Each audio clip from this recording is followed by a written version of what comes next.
The story revolves around Seth, a socially awkward man who lives alone.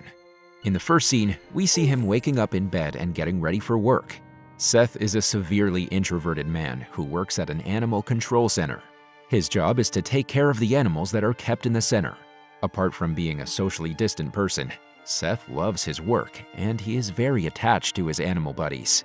One day, while returning home, Seth recognizes a familiar face. Former Westbrook High classmate Holly Garling riding the same metro bus. He had a major crush on her back then. He approaches her with her name. However, Holly doesn't recognize him, so he tells her that they used to be classmates. The girl has a diary with her, so when Seth asks what she's doing, she tells him that she keeps a record of her everyday life. Just then, the bus stops in an interval and Holly gets off to leave. Later, when he arrives home, Seth begins researching Holly on social media. He finds her profile and sees that her relationship status is single. The following day at work, Seth seeks advice from security guard Nate, who tells him to be confident and approach her.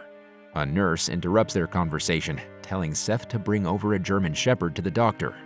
It is revealed that the dog is getting too old and sickly, so the doctor has decided to euthanize it to cut the expenses. Seth protests against it, so the doctor tells him to take the dog home and take care of it. However, since Seth cannot take care of the dog, he reluctantly accepts the doctor's decision.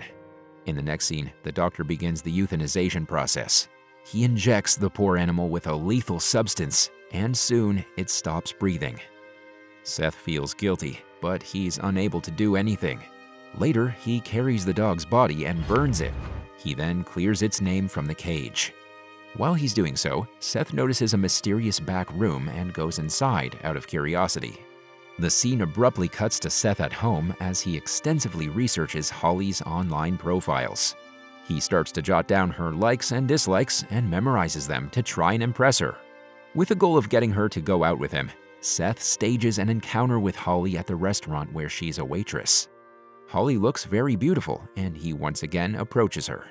However, Holly doesn't recognize him, so Seth reminds her that they met on the bus the other day and they used to be classmates. Seth then invites her to her favorite singer's concert, but Holly grows uncomfortable and dismisses him. She is weirded out by the fact that he knows too much about her. Later, when she's returning home, Holly senses that someone is following her. It is, of course, Seth.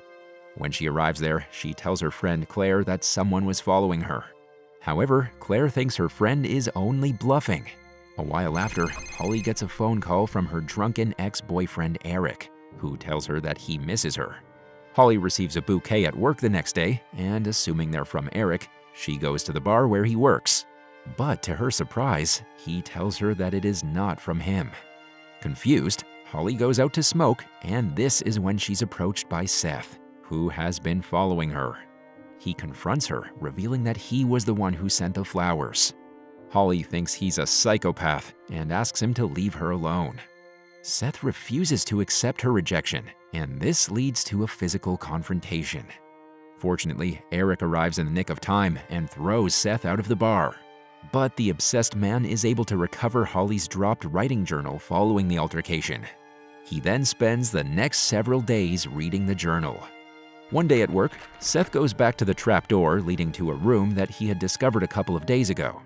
The room is in an abandoned wing of the animal shelter, where he sets about constructing a steel cage. He brings out the equipment